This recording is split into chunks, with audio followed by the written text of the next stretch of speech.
वृंदावनेश्वरी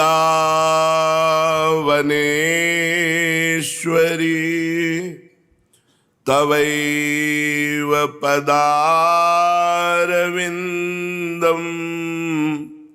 प्रेमामृतैकमकरंद रसौघपूर्णम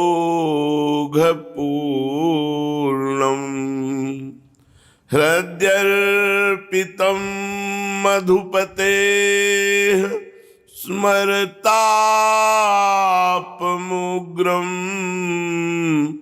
निर्वापयत् परम शीतलमाश्रयामि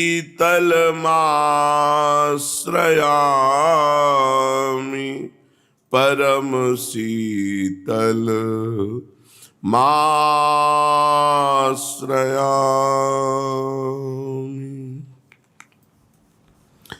परम सच्चिदानंद घन प्रेमानंद स्वरूप नवनिभृत निकुंज महामहिम परम पावन श्री वृंदावन धाम के लाडिले युगल सरकार प्राणाराध्य प्राण प्रिय श्री प्रिया प्रीतम जो समस्त सहचरी वृंद खग मृग पशु पंछी तरुलता यमुना रस रानी रजरानी समस्त ब्रजवासी परिकर के चरणों में कोटिशः प्रणाम कोटिशः नमन नमस्कार। उपासक को कभी निराश नहीं होना चाहिए। जब हमारे साथ श्री भगवान हैं तो हमें निराश होने की जरूरत नहीं है। जैसी भी परिस्थिति है भगवान के द्वारा विधान की हुई है वो हमारा मंगल करने वाली है। कभी निराश नहीं होना चाहिए। चाहे सुखद परिस्थिति हो तो हर्षित नहीं होना चाहिए, दुखद परिस्थिति हो तो शोकित नहीं होना चाहिए। हर समय भजन परायण रहे तो हर्ष और शोक रूपी द्वंद्व से बच जाए। जो क्षणे रुष्टा क्षणे तुष्टा रुष्टा तुष्टा क्षणे क्षणे वो उपासक नहीं है। थोड़ी अनुकूलता मिली फूल गया, थोड़ी प्रतिकूलता मिली दुखी हो गया, थोड़ी देर में रुष्ट थोड़ी देर में संतुष्ट, ऐसा नहीं। गंभीर स्वभाव होना चाहिए। बड़ी से बड़ी विपत्ति को भी धैर्य पूर्वक सहकर पार करना चाहिए। बड़े से बड़े सुख को सह करके कहीं फूलन ना आ जाए, कहीं अहंकार ना आ जाए, ऐसे भाव से परमार्थ में चला जाता है। अपने को तो महामहिम श्री वृंदावन धाम का वास मिला हुआ है, बहुत बड़ी उपलब्धि है। हमें कोई साधना का और फल मिले ना मिले, वृंदावन वास मिल गया, बस यही वास मिलता रहे। बार बार जन्म हो, बार बार वृंदावन की रज में प्रिया प्रीतम का जश गाऊं, यही हमें नहीं मोक्ष से मतलब न परम पद से मतलब। श्रीपाद प्रबोधानंद जी महाराज वर्णन कर रहे हैं वृंदावन महिमामृत में, श्रीमद वृंदाटवी मम हृदय स्फोरयात्म स्वरूपम अत्याश्चर्यं प्रकृति परमानंद विद्या रहस्यम पूर्णो ब्रह्मामृतमपि ह्रिया वाभिधातुं न नेति ब्रूयुर्यत्रोपनिषद इहात्रत्यवार्ता कुतस्त्याम्। हे श्रीमद् वृंदावन धाम, आप महान आश्चर्यजनक हैं, स्वाभाविक परमानंद प्रदान करने वाले हैं।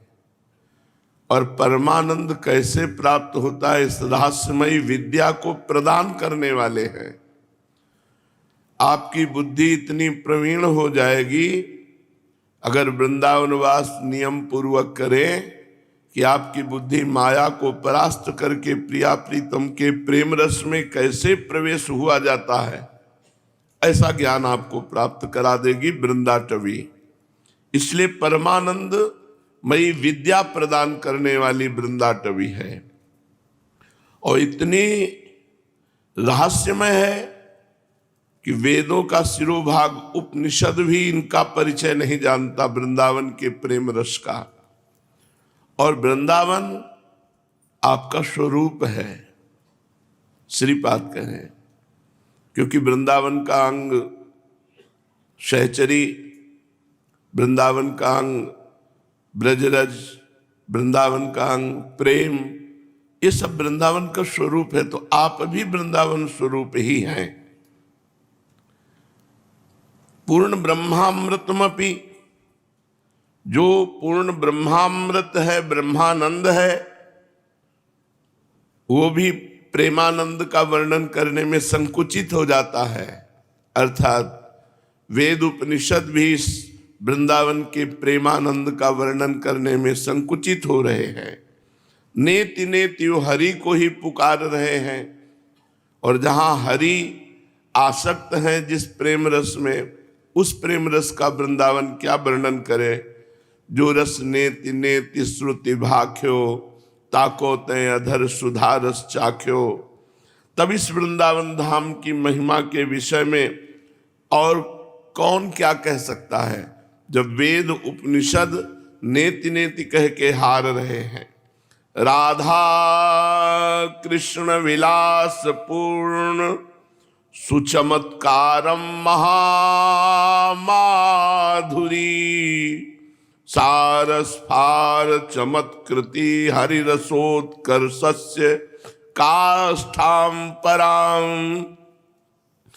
दिव्यं स्वाद्य रसैकरम्य सुभगा, शेषं न शेषादिभिः, शेषैर्गम्य गुणौघ पारमनिशं संस्तौमि वृंदावनम। ये वृंदावन धाम श्री श्यामा श्याम के विलास से परिपूर्ण है। जो वृंदावन वास स्वीकार किया तो उसका सौभाग्य चमत्कार पूर्ण हो गया। वृंदावन का अखंड वास, उसका सौभाग्य चमत्कार पूर्ण हो गया। चमत्कार उसके जीवन में हो गया जिसने वृंदावन का वास स्वीकार कर लिया। जो वृंदावन धाम महामाधुर्य रस का सार होने के कारण अतीव विस्मय कारक है, जो वृंदावन धाम श्री हरि के श्रृंगार रस की पराकाष्ठा का प्रतिपादक है, जो वृंदावन धाम अप्राकृत है, आस्वादनीय है, उज्ज्वल रस के अशेष सौभाग्य से गौरवान्वित है। अर्थात यहाँ उन्नत उज्ज्वल रस प्रिया प्रीतम निरंतर खेलते रहते हैं। अगर ईश्वर चाहे तो भी महिमा का वर्णन नहीं कर सकता। भगवान शेष आदि बहुत से बड़े देवता, ये सब वृंदावन की गुण राशि का वर्णन करने में असमर्थ हैं, ये पार नहीं पा सकते। ऐसे श्री वृंदावन धाम का मैं निस्दिन वास करता हूँ, निस्दिन प्रणाम करता हूँ और स्तुति करता हूँ। प्रेमोत्केन विचिन्त्यतां विलुठनैः, सर्वांगमायोज्यतां देहस्यास्य समर्पणेन सुदृढ़ प्रेमा समास्थीयतां। राधा जानिरुपास्यतां स्थिरचर प्राणिः संतोष्यतां। श्री वृंदावनमेव सर्वपरमं सर्वात्मना श्रीयतां। प्रेमोत्केन विचिन्त्यतां विलुठनै सर्वांगमायोज्यतां। श्री वृंदावन धाम का आश्रय लेकर वास स्वीकार करके प्रिया प्रीतम का चिंतन करते करते ऐसी प्रेम दशा आई कि सर्वांग विलुंठनई है, खूब वृंदावन की रज में लोटपोट होकर के रो रहे हैं प्रिया प्रीतम के लिए। यह है यहाँ का रस।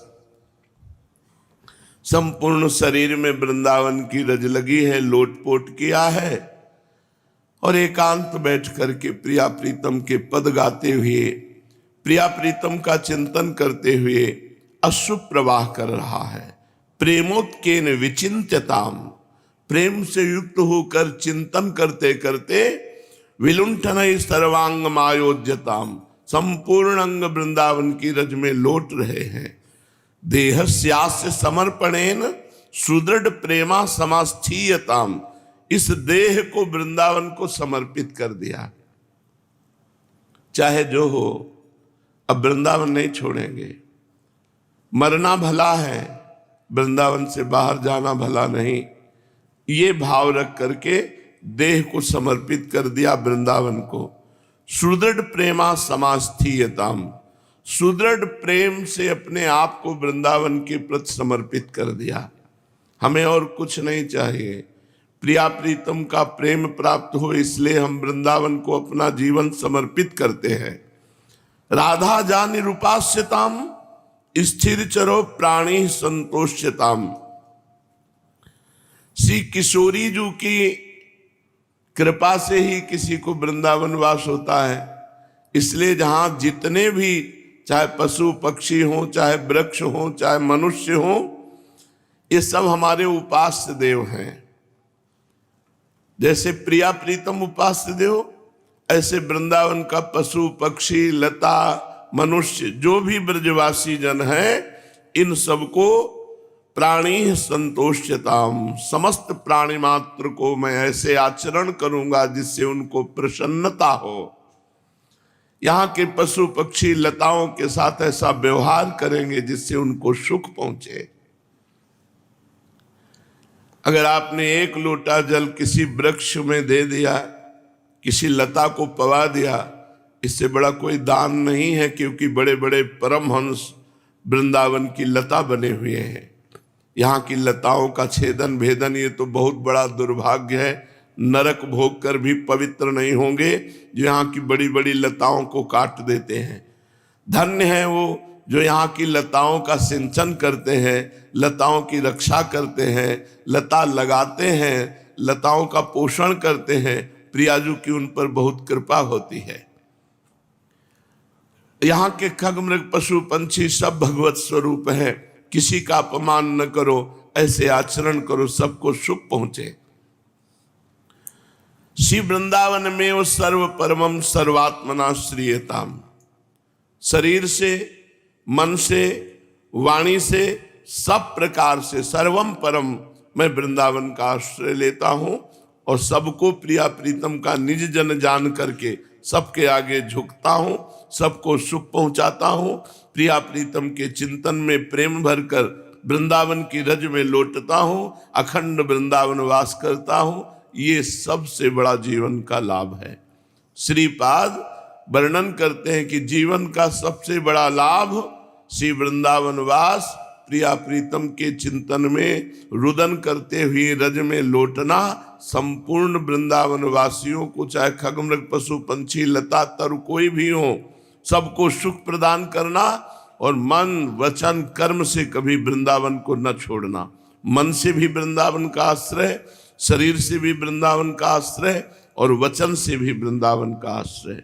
पूज्य पंडित गया प्रसाद जी महाराज की अमृतमयी वाणी। बुद्धि जब यह दृढ़ निश्चय कर ले है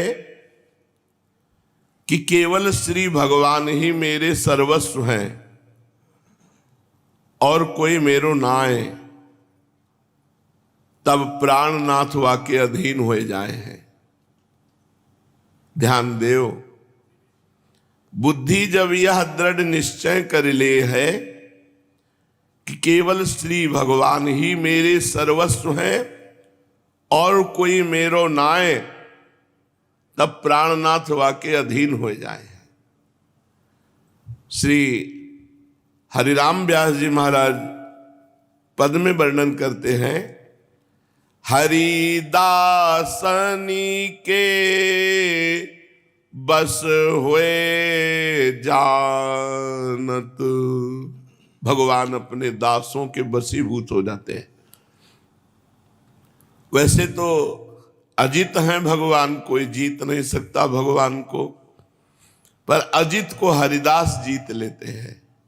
जो भगवान के दासत्व से युक्त है, जो पूज्य बाबा कह रहे हैं कि जिनकी बुद्धि में एक निश्चय हो गया भगवान के सिवा मेरा कोई नहीं, और सर्वतो भावेन भगवान के आश्रित हैं, तो हरिदासनी के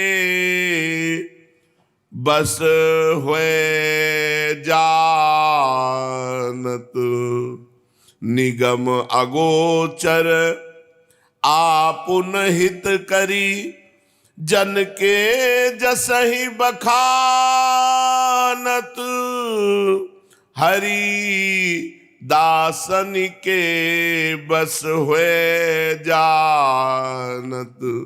जिनको वेद पुराण अगोचर बताते हैं, नेति नेति कहते हैं, वे भगवान अपने भक्त के पीछे पीछे डोलते हैं, अपने श्रीमुख से अपने भक्त का यश गाते हैं, अपने भक्त का यश विस्तार करते हैं। सो ये वही भक्त है जिसके जीवन में भगवान के सिवा कोई नहीं। लोग कहते हैं हमें आनंद का अनुभव नहीं होता। कैसे आनंद का अनुभव हो? कल एक बहुत प्रवीण साधक प्रश्न कर रहे थे, बड़े चतुर हैं।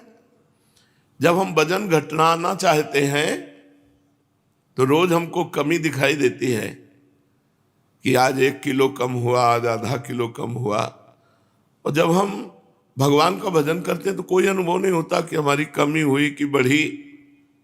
बहुत प्रवीण।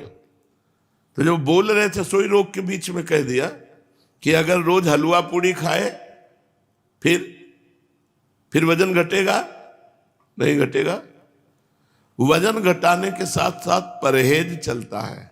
अब तो ककड़ी पाना है, खीरा पाना है, बस इतनी पालक का जूस लेना है, इतना बस, तो आपका वजन घटेगा। ऐसे ही आपको परिस्त्री गमन नहीं करना, झूठ नहीं बोलना, गंदा भोजन नहीं करना, भगवान को अर्पित करके भोजन करना, दूसरों का उपकार करना, निरंतर नाम जप करना। देखो आनंद आता है कि नहीं? करोगे मनमानी आचरण, 2-4 माला घुमा लिया, समझते हो कि हम परब्रह्म परमात्मा के आनंद को प्राप्त कर लेंगे। मजाक समझो। सांसारिक कार्य के लिए भी खून पसीना करना होता है, तब उसकी प्राप्ति होती है। और ये अव्यक्त परमात्मा के आनंद को प्राप्त करने के लिए आप सोचते हो कि मनमानी आचरण करें, पापाचरण करें, जो मनावे सो खाएं, जो मनावे सो करें, 2-4 माला घुमा लिया और भगवान तुम्हारे सामने खड़े। खिलवाड़ समझते हो, मजाक समझते हो भगवदानंद को। ये ऋषि मुनि महात्मा जन प्रतिपल नियम पूर्वक अपने जीवन को, तो उनको भगवदानंद का अनुभव होता है।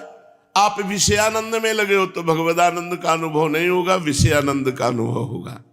यदि आपने सर्वस्व छोड़कर केवल भगवान को अपना मान लिया है, तो जिनका वेद नेति नेति कह के वर्णन करते हैं, अर्थात पूर्ण वर्णन नहीं कर पाते हैं, वो पूर्ण परमात्मा अपने भक्तों के पीछे डोलता है, अपने श्रीमुख से उनकी बड़ाई करता है, पूरे संसार में अपने भक्तों का यश फैला देता है। और राई सो गुण देखत, गिरि सम दोष न मन महा आनत, थोरे ही रति करत बहुत, बहुदीने तनक न मानत, हरि दासनी के बस हुए जानत, हरि दासनी के बस हुए जानत। जिसने अपना सर्वस्व भगवान को मान लिया, तो राई बहुत छोटा दाना होता है। अगर राई के समान सेवा भजन बन जाए तो भगवान उसे सुमेरु के समान मानते हैं, गिरिशम। और पहाड़ के समान दोष हो तो भगवान मानते ही नहीं। ये उस भक्त की बात है जिसके जीवन में भगवान के सिवा और कोई नहीं है। और थोड़ी सी प्रीति भगवान से तो बहुत करके मानते हैं, और बहुत भगवान उसे देते हैं तो मानते नहीं कि मैंने कुछ दिया है। ऐसा अपने दासों के साथ भगवान व्यवहार करते हैं। जान राई अभिमानी दीननी तबहि हंसी पहचानत, सर्वसु देत भुरायहि कपटिन सो चतुराई ठानत। जो अपने को बड़ा ज्ञानी समझते हैं, बड़े अभिमानी हैं, कभी भगवान उनके सामने नहीं आते। जो अपने को दीन मानते हैं, अपने को सब तरह से हीन मानते हैं, हंसकर भगवान उनसे पहचान बढ़ाते हैं, भगवान उनसे मिलते हैं। जो भोला होता है तो सर्वस्व दे देते हैं, और जो कपट करके चतुराई करता है तो ठाकुर जी से बड़ा कोई चतुर ही नहीं है, छाया भी नहीं छू सकता ठाकुर जी की। संतन के अपराध क्षमत, आपनु कर्तव्य ही रानत। जो भगवान के निज जन हैं, अगर उनसे अपराध बन जाता है तो भगवान उस अपराध को क्षमा करके अंगीकार करते हैं, क्योंकि इसका मेरे सिवा कोई है नहीं। व्यास भक्ति की यह रीति, अपने संतनि सो मन मानत। अपने जनों से भगवान खेलते हैं, जिनका भगवान के सिवा कोई नहीं है, एकमात्र भगवान है, उन्हें भगवान अपना मान लेते हैं और फिर उनके साथ लीला करते हैं, फिर खेलते हैं। इसलिए पूज्य बाबा कह रहे हैं कि सर्वतो भावेन, अपनी बुद्धि से ये दृढ़ निश्चय कर ले कि केवल श्री भगवान ही मेरे सर्वस्व हैं और कोई मेरो नाय। तभी भगवान प्राणनाथ जीवननाथ दर्शन दे हैं। जब जान ले कि एक वस्तु एक व्यक्ति, इसका संसार में अब कोई नहीं बचा, तब भगवान दर्शन देते हैं। संसार को बंधन तबहि टूटे है। साधक के जीवन में, प्रेम पथ के पथिक के जीवन में शुद्ध नियम निष्ठा, दृढ़ प्रतिज्ञा पालन या की परम आवश्यकता है। व्यवहार बड़ा शुद्ध हो, जो नियम हो उनको नियम निष्ठा से पालन करे। जो प्रतिज्ञा ले ले तो प्राण चाहे चले जाए, कभी प्रतिज्ञा न तोड़े। यह श्री पूज्यपाद उड़िया बाबा जी महाराज को महावाक्य है कि साधक नियम निष्ठा से और प्रतिज्ञा पालन से अध्यात्म में उन्नति को प्राप्त होए। जो प्रतिज्ञा ले ले कि आज से अब ये नहीं करेंगे तो चाहे प्राण चले जाए, अपनी प्रतिज्ञा न तोड़े। जो नियम ले ले उसे नियम निष्ठा पालन करें। प्रथम प्रधान वस्तु है भगवान में अपनापन। प्राणी मात्र में भगवान को देख लो। श्री भगवान प्राणी मात्र में विराजमान है। ये बहुत ब्रह्म सूत्र समझो। भगवान से अपनापन और सबके हृदय में भगवान विराजमान है, ये बात हर समय याद रखो। जहाँ किसी से राग हो रहा हो तो भगवान विराजमान है, द्वेष हो रहा हो तो भगवान विराजमान है, तो आपका राग द्वेष तत्काल नष्ट हो जाएगा। अगर भगवान से आत्मीयता नहीं कर पाए तो अनर्थ, महा अनर्थ हो जाएगा। बड़ी जल्दी भगवान से आत्मीयता प्राप्त कर लो। आज तुम स्वस्थ हो तो भगवान से अपनापन कर लो, भजन कर लो, नहीं अनर्थ, महा अनर्थ। अभी शरीर स्वस्थ है तो भोग वासना, भोग खेल दिखाई दे रहा है। जब शरीर अस्वस्थ होगा तब भजन हो पाएगा? नहीं, बिल्कुल भजन नहीं हो। जब तक तुम्हारा ये शरीर स्वस्थ है तब तक भजन कर लो, नहीं तो भजन नहीं होने वाला। ममता शरीर में, आसक्ति भोगों में, तो अगला परिणाम जन्म मरण। जीव को जन्म जन्म को स्वभाव है यही। देर लगे है, निवृत्ति मार्ग के साधक को काहू से ममता नहीं होनी चाहिए, किसी से भी ममता नहीं। ये कब होगा? जब सब में भगवान देखोगे। कहीं आसक्ति नहीं। ये कब होगा? जब सर्वत्र भगवान का दर्शन करोगे। आसक्ति, ममता, मोह होना, यही बंधन है। किसी वस्तु से आसक्ति, किसी व्यक्ति से ममता, किसी पदार्थ से मोह, किसी सगे संबंधी से मोह, यही बंधन है, यही बंधन है। और जब आसक्ति, ममता, मोह ना रहकर केवल भगवान से अपनापन, यही प्रेम है। जब प्रेम हो जाए है तब कछु करनो नहीं परे है, स्वतः ही सब कछु होतो रहे है।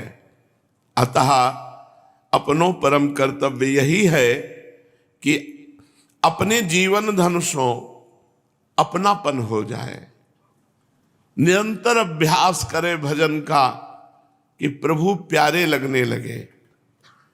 और जब कोई तुम्हारे या कार्य की प्रशंसा करे, बहुत बड़े भजनानंदी, बहुत बड़े त्यागी, किसी से कोई मतलब नहीं रखते, तो समझना चाहिए कि ये हमें सुझाव दे रहे हैं कि हमें और त्यागी बनना है, हमें और समिटना है, हमें और भगवान का भजन करना है।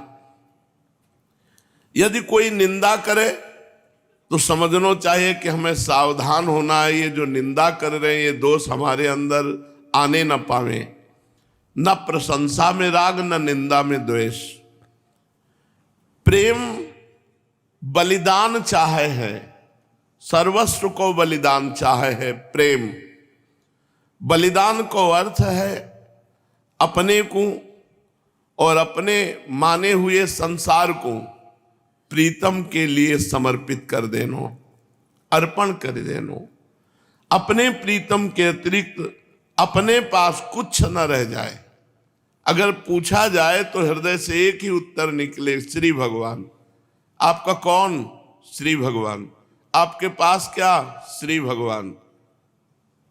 आपके पास कुछ नहीं भगवान के सिवा। यही प्रेमी का बलिदान है। जो कुछ अपना माना हुआ है अपने सहित भगवान के चरणों में समर्पित कर देना। दूसरो अर्थ है समस्त इंद्रियन को विषय सो हटाए के प्रभु में लगानो। अर्थात अपनी समस्त इंद्रियन को विषय एकमात्र श्री जीवन धन प्रभु ही रह जाए, तब होए है प्रेम। केवल श्री भगवत संबंध सो ही काहू सो बात करो, अन्य कोई संबंध ना है। अपने शरीर तथा स्वार्थ के संबंध से भी बात मत करो। प्रेम की ही कामना, प्रेम की ही लालसा होए, याही के ताई पूरो प्रयत्न होए। प्रयत्न होए काहू प्रेमी संत के सहारे से, अकेले वो भी नहीं गिर जाओगे। काहू संत को आदर्श मान के संत के प्रति अपनो भाव बढ़ावे। कोई संत कृपा करके अपनो संग दे हैं, तभी यह अलभ्य वस्तु प्राप्त होए है। अगर संत संग मिला है तो समझो वो कृपा करके अपना साथ दे रहे हैं, तभी यह अलभ्य बात प्राप्त होए है। रात दिना याही को चिंतन करो, यह न भूले कि शरीर या में पूर्ण बाधा है प्रेम में। आठों प्रहर शरीर को भूल के अपने प्रभु में तल्लीन रहे, तब होए है प्रेम। तीन ठौर ममता अवश्य हो जाए, एक हरि में और एक गुरु में और एक हरिजन भक्तों में। तीन जगह ममता होए तब प्रेम टिके है, भगवान में, गुरु भगवान में और भक्त भगवान में। ये तीनों भगवत स्वरूप है। हरि गुरु भक्त, इन तीनों में ममता होए तब समझे कि हमारो प्रेम टिकेगो। खूब भजन को दो ही फल हैं, भगवदानंद की अनुभूति और सब में भगवत साक्षात्कार। ये भजन को फल है। हर समय भगवदानंद में डूबा हुआ जिस किसी व्यक्ति से मिला उसे भगवान का स्वरूप समझकर व्यवहार किया, भगवान के सिवा अन्य कोई भावना नहीं, ये भजन का फल है। भजन त्रिगुणातीत वस्तु है। यह गुण नहीं चाहे है, क्योंकि तीनों गुण सतोगुण रजोगुण तमोगुण ये भजन में बाधक हैं। रजोगुण तमोगुण बाधकता तो स्पष्ट है, या में कछु कहनो नहीं, पर सतोगुण भी बाधक है। या में सात्विक विघ्न धार्मिक कार्यक्रम के बहाने से जो एकाकी भजन हुए है वह में बाधा पड़ जाए। यह धर्म कार्य कर ले, ये धर्म कार्य, भजन से बढ़कर कोई धर्म कार्य नहीं, कोई कार्यों का विस्तार नहीं। छठदम शील विरत बहुकर्मा, निरत निरंतर सज्जन धर्मा। जो संत महापुरुष जिस धर्म का आचरण करते हुए भजन में तन्मय हुए वही करना है, अन्य कोई धर्म कर्म भी नहीं।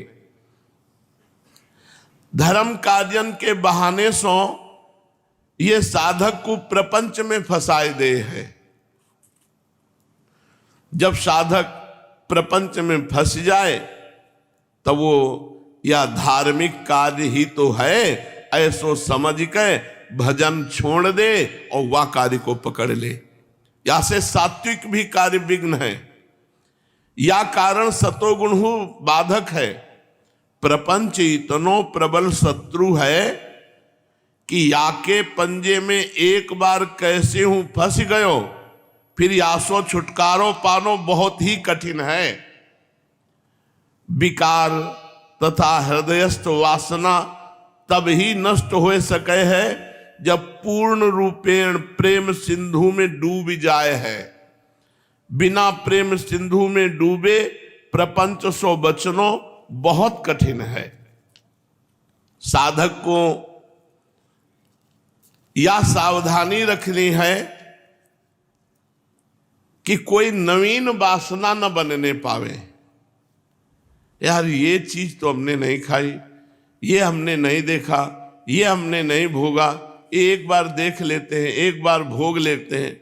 साधक को यह सावधानी रखनी है कि कोई नवीन वासना न बनन पावे।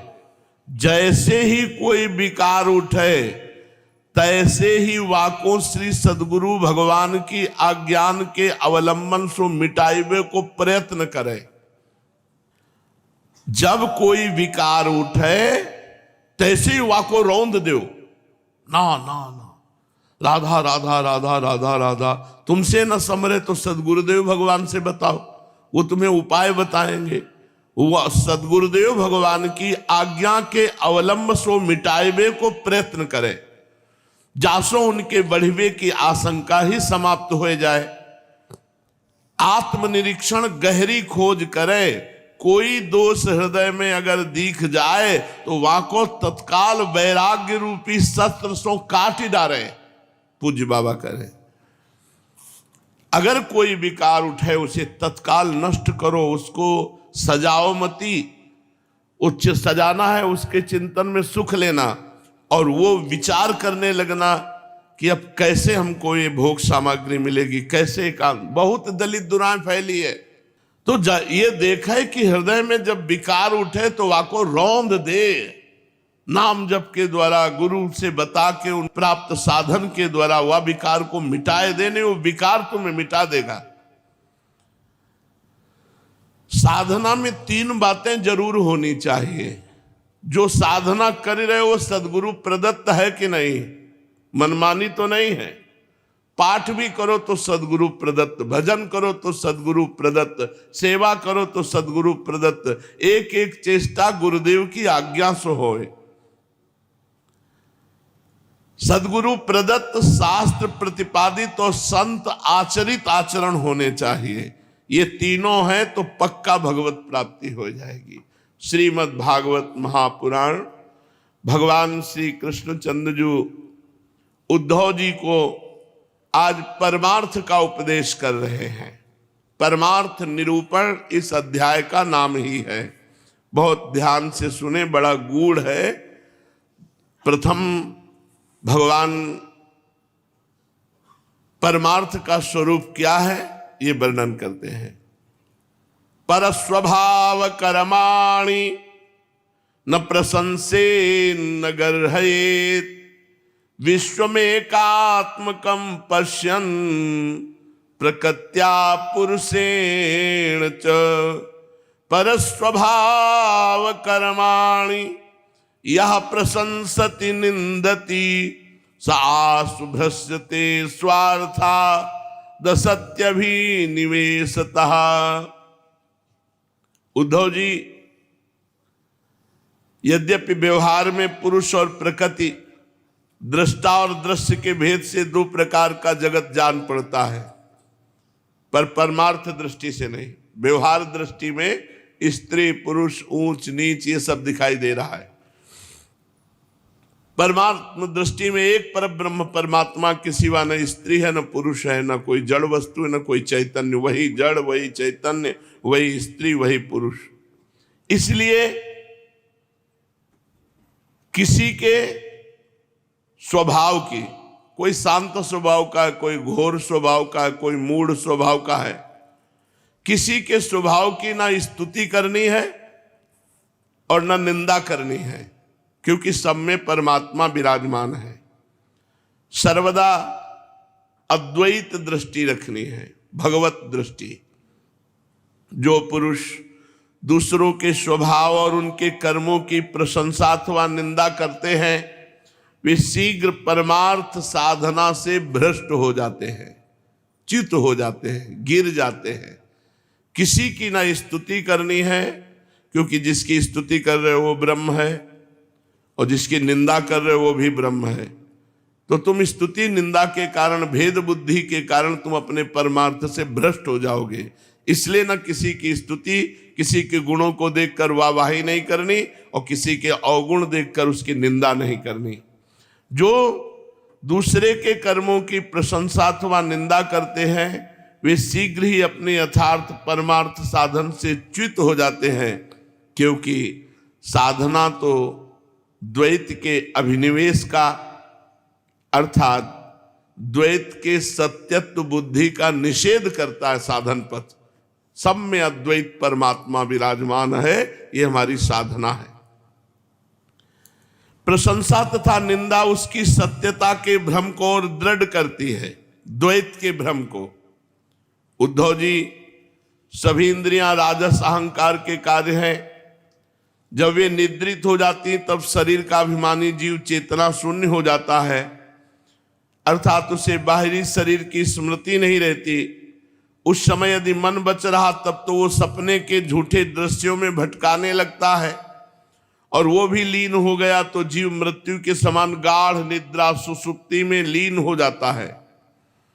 वैसे ही जब जीव अपने अद्वितीय आत्मस्वरूप को भूलकर नाना वस्तुओं का दर्शन करने लगता है, तब वह स्वप्न के समान झूठे दृश्यों में फंस जाता है, अथवा मृत्यु के समान अज्ञान में लीन हो जाता है।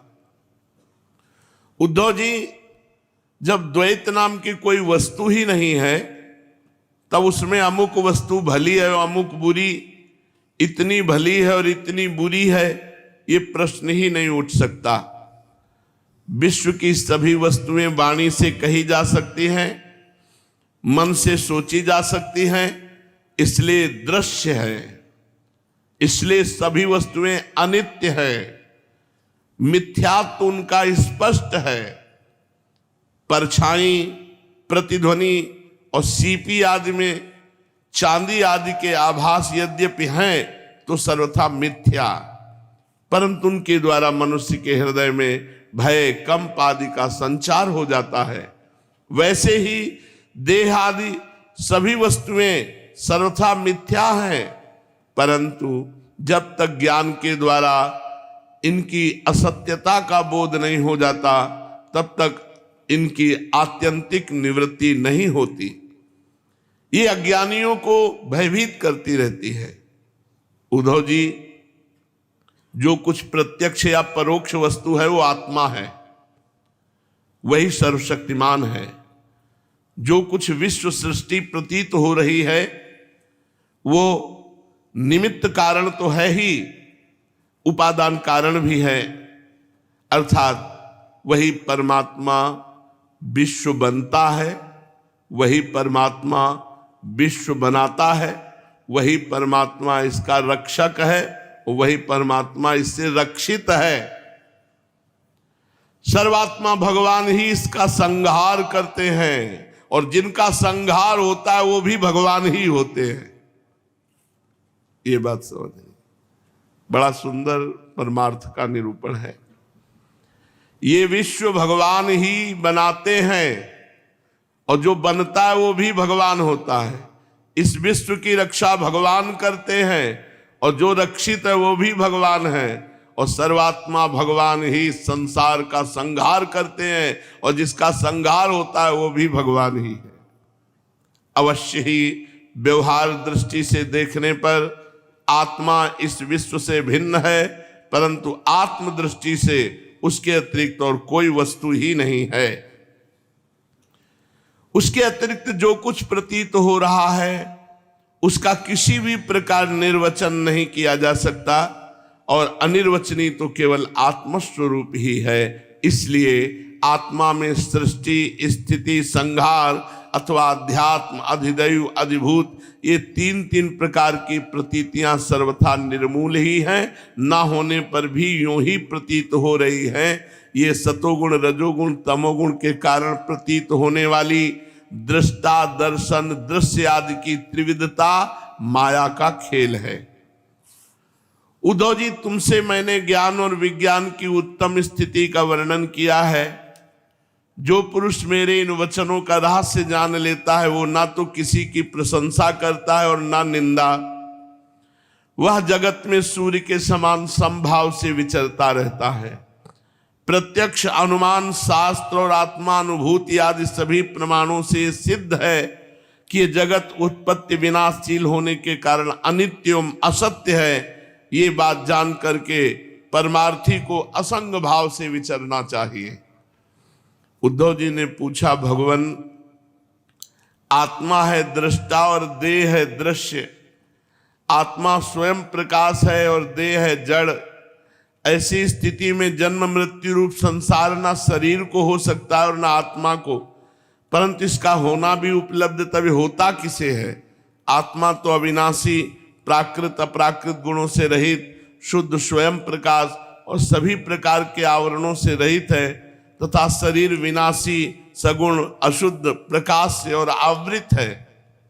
आत्मा अग्नि के समान प्रकाशमान है तो शरीर काठ की तरह अचेतन है। फिर ये जन्म मृत्यु रूप संसार है किसे? भगवान श्री कृष्ण ने कहा, वस्तुतः प्रिय उद्धव, संसार का अस्तित्व नहीं है।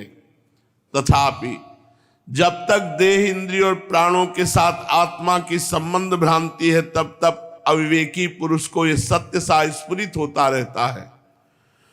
जैसे स्वप्न में अनेक विपत्तियां आती हैं पर वास्तव में वे हैं नहीं, फिर भी स्वप्न टूटने तक उनका अस्तित्व नहीं मिटता, वैसे ही संसार के ना होने पर भी जो उसमें प्रतीत होने वाले विषयों का चिंतन करते रहते हैं उनके जन्म मृत्यु रूप संसार की निवृत्ति नहीं होती।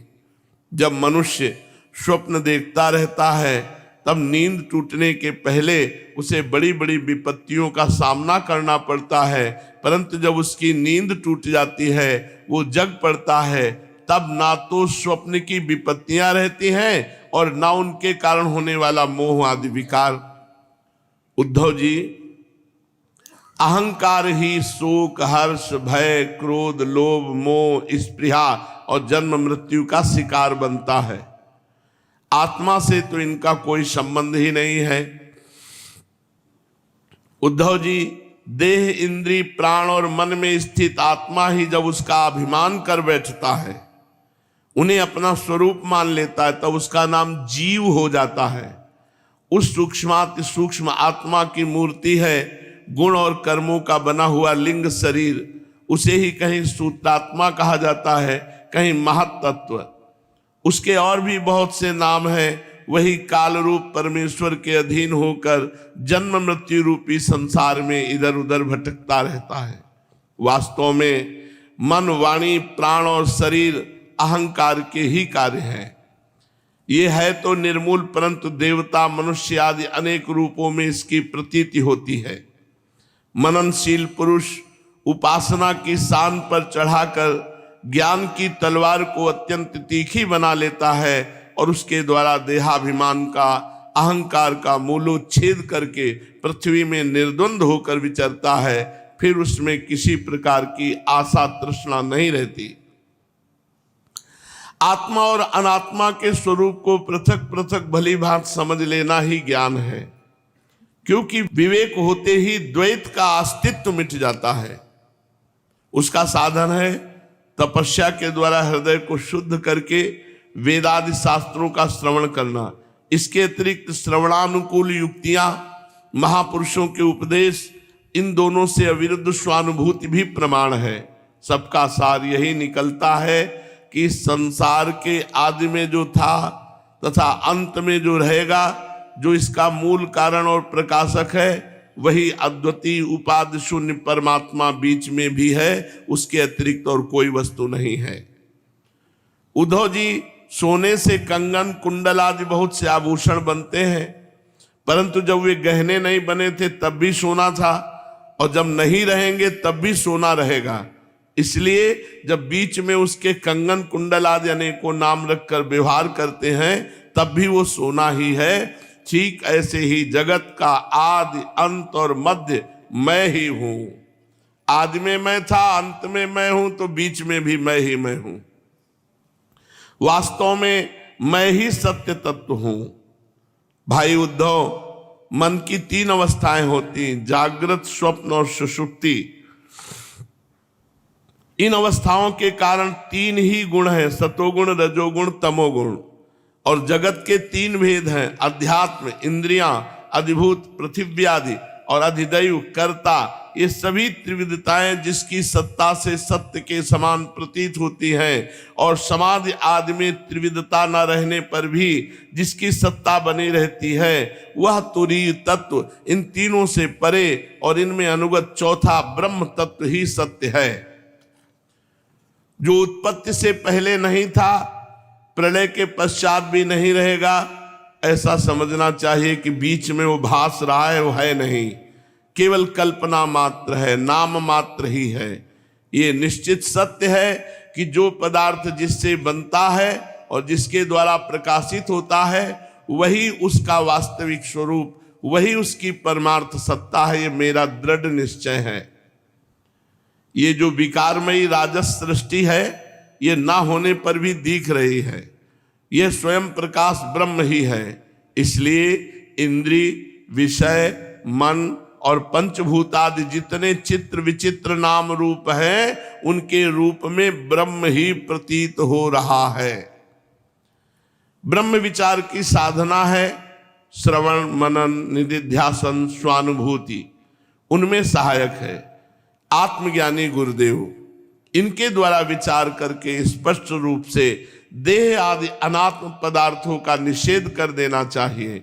इस प्रकार निषेध के द्वारा आत्म विषयक संदेहों को छिन्न भिन्न करके अपने आनंद स्वरूप आत्मा में ही मगन हो जाए और सब प्रकार की विषय वासनाओं से रहित हो जाए। निषेध करने की प्रक्रिया है कि पृथ्वी का विकार होने के कारण शरीर आत्मा नहीं है। इंद्रिय उनके अधिष्ठात्र देवता, प्राण, वायु, जल, अग्नि और मन भी आत्मा नहीं है, क्योंकि इनका धारण पोषण शरीर के समान ही अन्न के द्वारा होता है। बुद्धि, चित्त, अहंकार, आकाश, पृथ्वी, शब्दादि विषय और गुणों की साम्यावस्था प्रकृति भी आत्मा नहीं है, क्योंकि ये सब के सब दृश्य एवं जड़ है। उद्धव जी, जिसे मेरे स्वरूप का भली भांति ज्ञान हो गया है, उसकी वृत्तियां और इंद्रियां यदि समाहित रहती हैं तो उसे उनसे लाभ क्या है, और यदि वे विक्षिप्त रहती तो उनसे हानि भी क्या है, क्योंकि अंतःकरण और बाह्यकरण सभी गुणमय है और आत्मा से इसका कोई संबंध नहीं है। भला आकाश में बादलों के छा जाने अथवा तितर बितर हो जाने से सूर्य का क्या बनता बिगड़ता है? जैसे वायु आकाश को सुखा नहीं सकती, आग जला नहीं सकती, जल भिगो नहीं सकता, धूल धुएं मटमैला नहीं कर सकते, और ऋतुओं के गुण गर्मी सर्दी आदि से प्रभावित नहीं कर सकते, क्योंकि ये सब आने जाने वाले क्षणिक भाव हैं और आकाश इन सब का एक रस अधिष्ठान है। वैसे ही सतोगुण रजोगुण तमोगुण की वृत्तियां तथा कर्म अविनाशी आत्मा का स्पर्श नहीं कर पाते, वे तो इनसे सर्वथा परे हैं। इनके द्वारा तो केवल संसार में भटकता है वही जो इनमें अहंकार कर बैठता है। उद्धव जी, ऐसा होने पर भी तब तक इन माया निर्मित गुणों और उनके कार्यों का संग सर्वथा त्याग देना चाहिए जब तक मेरे सुदृढ़ भक्ति योग के द्वारा मन का रजोगुण रूप मल एकदम निकल न जाए।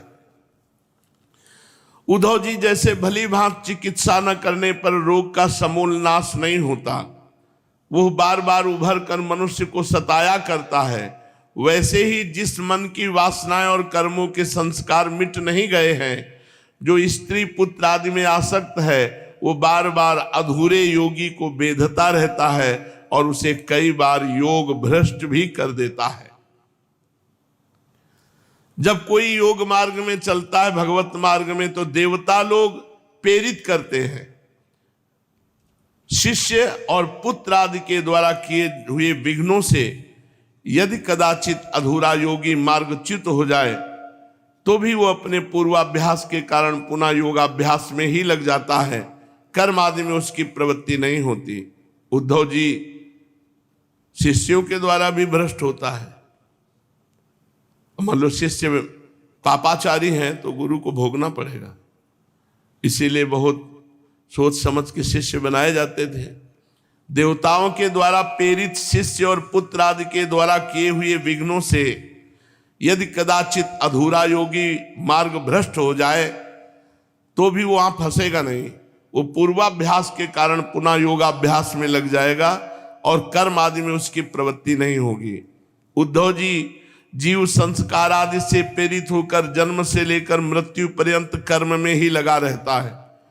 उनमें इष्ट अनिष्ट बुद्धि करके हर्ष विषाद आदि विकारों को प्राप्त होता रहता है, परंतु जो तत्व का साक्षात्कार कर लेता है वह प्रकृति में स्थित रहने पर भी, संस्कारानुसार कर्म होते रहने पर भी उनमें इष्ट अनिष्ट बुद्धि करके हर्ष विषाद आदि विकारों से युक्त नहीं होता, क्योंकि आनंद स्वरूप आत्मा के साक्षात्कार से उसकी संसार संबंधी सभी आशा तृष्णाएं पहले ही नष्ट हो चुकी होती हैं। जो अपने स्वरूप में स्थित हो गया है उसे इस बात का भी पता नहीं रहता कि शरीर खड़ा है या बैठा है, चल रहा है या सो रहा है, मलमूत्र त्याग रहा है या भोजन कर रहा है, अथवा और कोई स्वाभाविक कर्म कर रहा है, क्योंकि उसकी वृत्ति तो आत्मस्वरूप में स्थित ब्रह्माकार रहती है। यदि ज्ञानी पुरुष की दृष्टि में इंद्रियों के विविध बाह्य विषय जो कि असत हैं आते भी हैं तो उन्हें अपने आत्मा से भिन्न नहीं मानता, क्योंकि वे युक्तियों प्रमाणों और स्वानुभूति से सिद्ध नहीं होते। जैसे नींद टूट जाने पर स्वप्न में देखे हुए और जागने पर तिरोहित हुए पदार्थों का कोई सत्य नहीं मानता, वैसे ही ज्ञानी पुरुष भी अपने से भिन्न प्रतीयमान पदार्थों को सत्य नहीं मानते। उद्धव जी, इसका यह अर्थ नहीं कि अज्ञानी ने आत्मा का त्याग कर दिया और ज्ञानी उसको ग्रहण करता है। इसका तात्पर्य केवल इतना ही है कि अनेकों प्रकार के गुण और कर्मों से युक्त देह इंद्रिय आदि पदार्थ पहले अज्ञान के कारण आत्मा से अभिन्न मान लिए गए थे, उनका विवेक नहीं था। अब आत्मदृष्टि होने पर अज्ञान और उसके कार्यों की निवृत्ति हो जाती है, इसलिए अज्ञान की निवृत्ति ही अभीष्ट है। वृत्तियों के द्वारा ना तो आत्मा का ग्रहण हो सकता है और न त्याग। जैसे सूर्य उदय होकर मनुष्य के नेत्रों के सामने से अंधकार का पर्दा हटा देते हैं, किसी नई वस्तु का निर्माण नहीं करते, वैसे ही मेरे स्वरूप का दृढ़ अपरोक्ष ज्ञान पुरुष के बुद्धिगत अज्ञान का आवरण नष्ट कर देता है। वह इदम रूप से किसी वस्तु का अनुभव नहीं कराता। उद्धव जी, आत्मा नित्य अपरोक्ष, ये शुद्ध परमार्थ है, इसीलिए हम केवल सुना रहे हैं, आप सुन ले। आत्मा नित्य अपरोक्ष है, उसकी प्राप्ति नहीं करनी पड़ती, वह स्वयं प्रकाश है। उसमें अज्ञान आदि किसी प्रकार का विकार नहीं है, वह जन्म रहित है, अर्थात किसी भी कभी किसी प्रकार भी वृत्ति में आरूढ़ नहीं होता, इसलिए अप्रमेय है। ज्ञान आदि के द्वारा उसका संस्कार भी नहीं किया जा सकता। आत्मा में देश काल और वस्तुकृत परिच्छेद न होने के कारण अस्तित्व, वृद्धि, परिवर्तन, ह्रास और विनाश उसका स्पर्श भी नहीं कर सकते। सबकी और सब प्रकार की अनुभूतियां आत्मस्वरूप ही हैं। जब मन और वाणी आत्मा को अपना अविषय समझकर निवृत्त हो जाते हैं, तब वही सजाति, विजाति और स्वगत भेद से शून्य अद्वितीय रह जाता है। व्यवहार दृष्टि से उसके स्वरूप का वाणी और प्राण आदि के प्रवर्तक के रूप में निरूपण किया जाता है। उद्धव जी, अद्वितीय आत्म तत्व में अर्थहीन नामों के द्वारा विविधता मान लेना ही मन का भ्रम है, अज्ञान है। सचमुच ये बहुत बड़ा मोह है, क्योंकि अपने आत्मा के अतिरिक्त उस भ्रम का भी कोई और अधिष्ठान नहीं है। अधिष्ठान सत्ता में अध्यस्त की सत्ता है ही नहीं, इसलिए सब कुछ आत्मा ही है। बहुत से पंडिताभिमानी लोग ऐसा कहते हैं कि पांच भौतिक द्वैत विभिन्न नामों और रूपों के रूप में इंद्रियों के द्वारा ग्रहण किया जाता है, इसलिए सत्य है, परंतु ये तो अर्थहीन वाणी का आडंबर मात्र है। क्योंकि तत्वता तो इंद्रियों की पृथक सत्ता ही सिद्ध नहीं होती, फिर वे किसी को प्रमाणित कैसे करेंगी। उद्धव जी, योग साधना पूर्ण होने के पहले ही किसी साधक का शरीर रोग आदि उपद्रवों से पीड़ित हो तो उसे इन उपायों का आश्रय लेना चाहिए। गर्मी, ठंडक आदि को चंद्रमा, सूर्य आदि की धारणा के द्वारा, वात आदि रोगों को वायु धारणा युक्त आसनों के द्वारा, ग्रह सर्पाधिकृत विघ्नों को तपस्या, मंत्र एवं औषधि के द्वारा नष्ट कर डालना चाहिए। काम, क्रोध आदि विघ्नों को मेरे चिंतन और नाम संकीर्तन आदि के द्वारा नष्ट करना चाहिए। पतन की ओर ले जाने वाले दंभ, मद आदि विघ्नों को धीरे धीरे महापुरुषों की सेवा के द्वारा दूर कर देना चाहिए। कोई मनस्वी योगी विविध उपायों के द्वारा इस शरीर को सुदृढ़ और युवावस्था में स्थिर करके फिर अणिमादि सिद्धियों के लिए योग साधन करते हैं, परंतु बुद्धिमान पुरुष ऐसा विचार का समर्थन नहीं करते, क्योंकि ये एक व्यर्थ प्रयास है। वृक्ष में लगे हुए फल के समान इस शरीर का नाश तो अवश्यंभावी है।